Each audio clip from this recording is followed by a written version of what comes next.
La phase équinoxiale, c'est celle de mariage improbable. Et la phase solsticiale, c'est celle de divorce tout aussi improbable.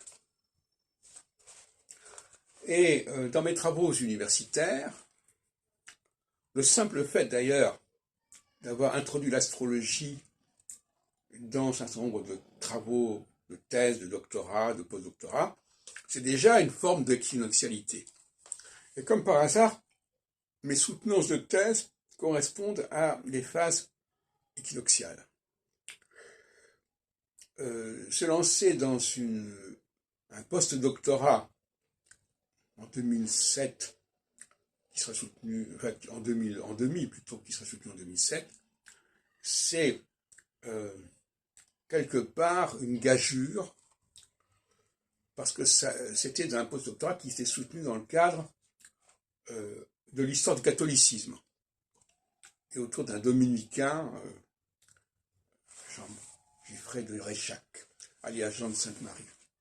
Voyez-vous, je me retrouvais ainsi propulsé dans un milieu qui n'était pas celui de l'astrologie, et où je montrais que Nostradamus avait joué un rôle très important pour ce dominicain.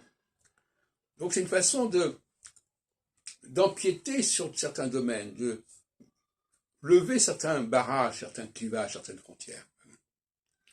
De la même façon que ma thèse de 3e cycle sur le judaïsme et l'astrologie, c'était également une façon, d'ailleurs j'ai sous-titré mon livre, par exemple, 85, Histoire d'un vieux couple, c'est de mettre en évidence des couples improbables d'une certaine manière. Et donc, quand on cherche les effets de la phase équinoxiale ou de la phase solsticiale, il faut aussi réfléchir non pas seulement sur le plan politique, mais sur le plan épistémologique, sur le plan scientifique, c'est-à-dire des rapprochements entre des domaines, des terrains qui étaient séparés, où il n'y avait pas de passerelle, et en phase équinoxiale, et inversement, des différences qu'on n'avait pas envisagées au sein d'un domaine particulier.